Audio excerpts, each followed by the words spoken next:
Welcome back, listeners. Welcome back, 64% United Kingdom audience. We appreciate you. We love you. Maybe Americans could get with the game too, Petey. I don't know. The Nebraska Cornhuskers have won 5 out of their last 6 games. Who would have thought? We're on a streak, buddy. Biggest streak, I think, since we started this podcast. We beat the Houston Christian University 59-7. No turnovers. Look good. Good tune-up for Michigan. You got some stats there. What are your thoughts on the game? Yeah, Rayola looked good again. A couple of throwaways, couple of passes that weren't necessarily his fault on the incompletions. So he looked No, awesome. smart throwaways, no Yeah, interceptions, no turnovers. you can tell that there's some growth there with decision making, which is good. And then, Latiff looked awesome.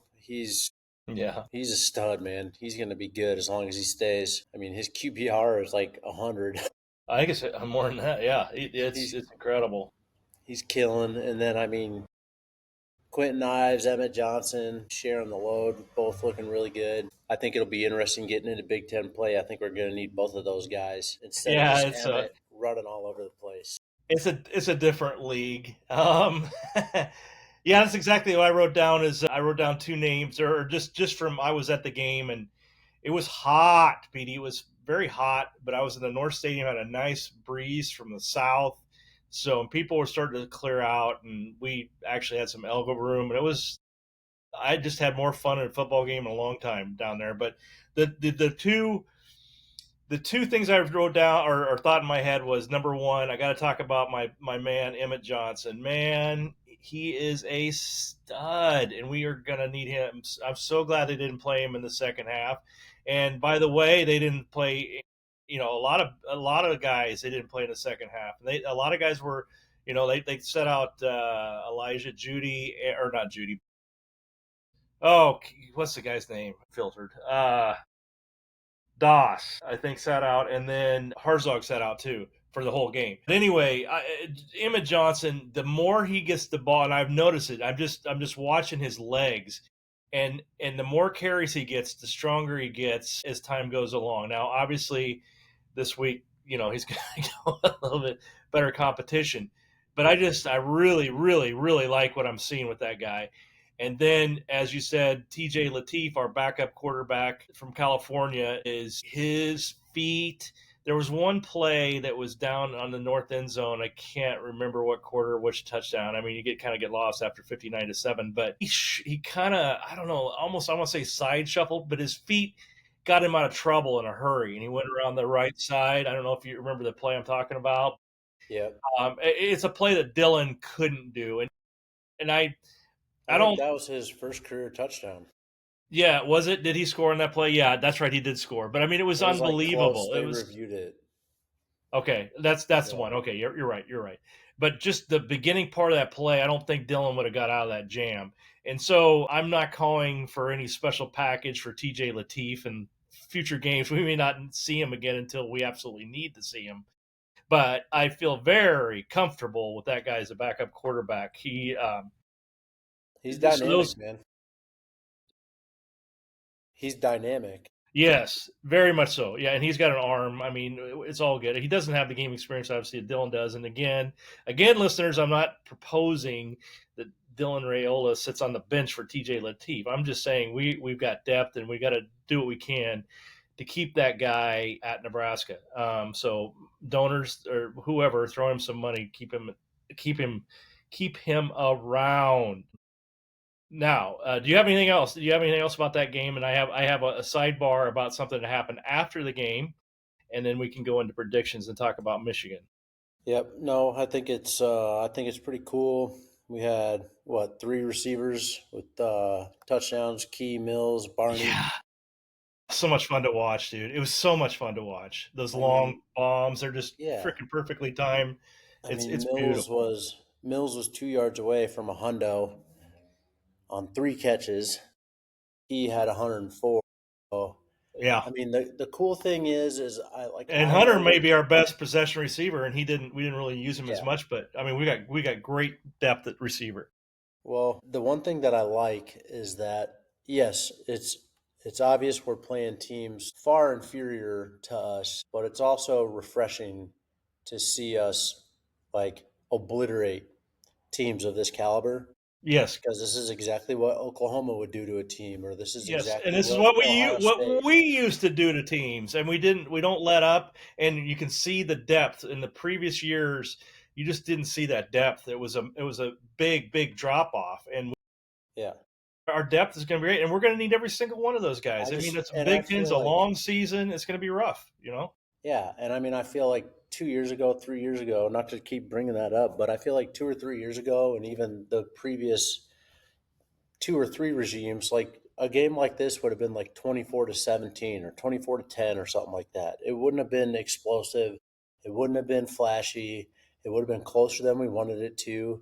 And fans wouldn't have We've been had able to leave after 3 quarters, you know? we've had two successive games where there was no three and outs. There were no the punter has not played, and they actually put I guess they put in Archie in the last play in the victory formation.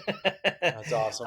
But when he does get a chance opportunity to punt, and by the way, I saw him in pregame. I was just watching him in pregame. Dude, he is special. He's just, I mean, he's way That's a back weapon. there. I just, And he can punt like three different ways. Like when he practices punts, he has three mhm. different styles that he's practicing. I mean, Yeah, he had one just a traditional NFL right foot thing. This thing was spiraling perfectly and real sky high. yeah, But it's that left. He's got his left. He curls off to the left and does his rugby type kick, and it was the best kick he had in pregame. I mean, it went down to like the three. It was a box corner on the 3 yard line. Like I can't wait to see this guy.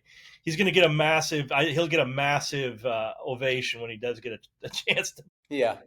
and Like, I yeah, and he will next week. Trust me. yeah, I think so for sure.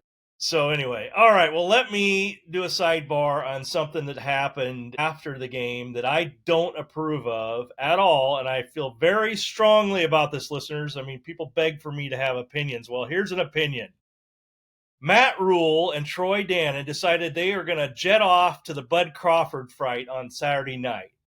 It Hmm. is a disgraceful decision. It pisses me off. We're talking about the standard. We're talking about the standard. It was Rule's wife's birthday, apparently, and Rule today in his press conference said he asked the team for permission. Now that's a bunch of bull. It's a bunch of bull, Petey, and here's why. He's asking these kids to be resilient, to hold the standard, to be committed, to be focused, and yet he takes off. He's making $7.5 million this year. I looked it up. $7.5 million. And so he's going to jet off with the athletic director, and shame on you, Troy Dannon, for even condoning this, to this freaking Bud fight. Now, people are going to come at me with arguments that are, well, he has to support Nebraska. Well, what? They freaking wore a t-shirt. That's enough. I expect my head football coach to be completely 100% focused on the season during the season. And I don't care if you have to give him a mental break. You don't get one. And this is a state where farmers don't get a mental break during harvest. Ranchers don't get a freaking mental break during calving. CPAs don't get a freaking mental break during tax season. I was a political operative. I get no freaking mental break. I was shipped off to Honolulu once. But anyway, I was deployed to Honolulu and Las Vegas once, and Las Vegas. But I wasn't on the beach, Petey. I wasn't on the beach. I was working in a freaking building that had no freaking windows. I was committed every single second of every single day to that campaign for 60 freaking days. I was not making $7.5 million a freaking year. So that's all I'm asking out of my coach. You're bringing in Tom Osborne and Frank Solich. You want to create this atmosphere that is similar to theirs. And I'm telling you right now, Tom Osborne and Frank Solich never, ever, ever freaking pulled some stunt like that. All right. What's your reaction? I hope you disagree. I do disagree. All right. I do Tell me why. disagree. You tell me why I'm wrong, and I'll tell you why you're wrong. Well, only I'm ready. because I know for a fact that his instructions to his players were probably enjoy this tonight and tomorrow we get back to work. film, going over whatever they need to do, get ready for Michigan, game film for Michigan. So, yes, he's a coach. Is it disappointing that it would happen on his wife's birthday? Yeah, that's disappointing. However, I will say we all need a break or whatever from our job. I mean, it's 365 for me. I'm sure. No, hold on. I know it was 365 for you. So you had times where you got to go. I understand it's middle of the season. However, I guarantee you on those flights, at least to Vegas, he was watching film. He was getting ready for, well, he was either watching film against, Houston Christian, or he was watching film about Michigan.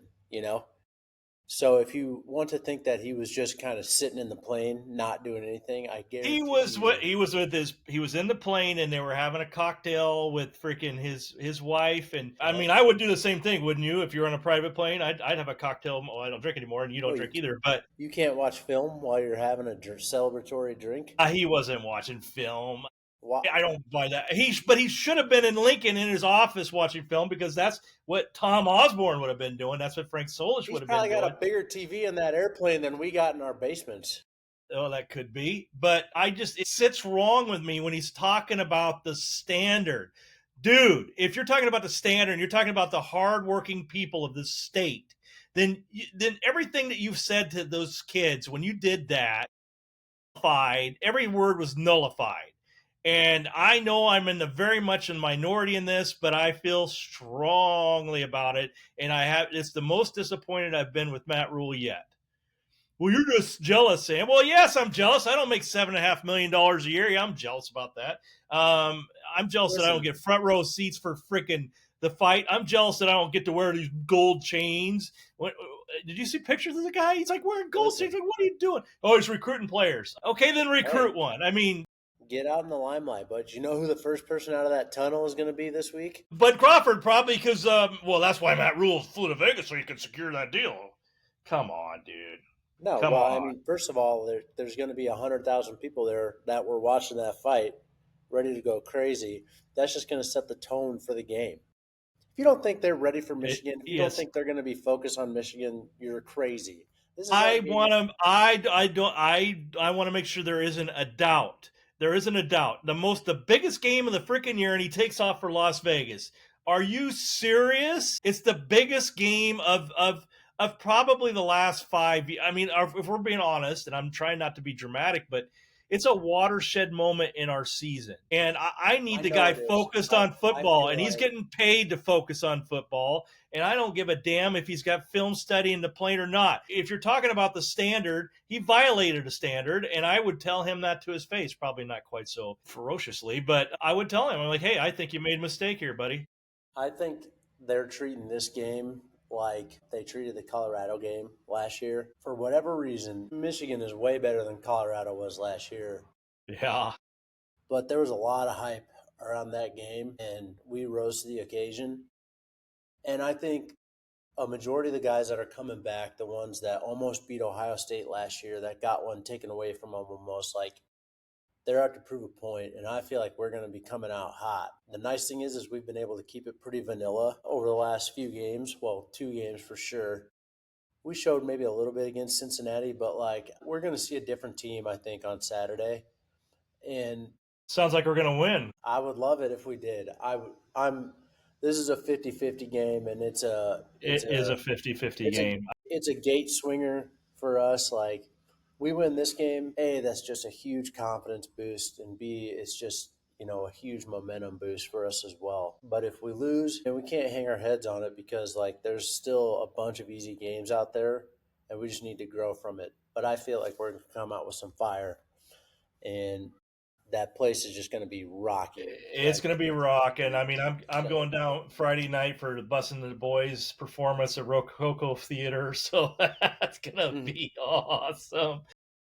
And then the next day, the Bussin' with the Boys they got a thing over at the baseball field, so I park at that very field. So I can't. I'm just fired up for the weekend. It's gonna be fun. Predictions. Of course, when I started the season, I said we're going to lose this game. I still think so. I have to have some integrity and keep with my prediction. I do think it's going to be a higher scoring game that will be close, but I just am not convinced that Nebraska's defense can stop Michigan's the rushing game. I think Michigan's going to have 250 to 300 yards rushing, and it's going to kill us.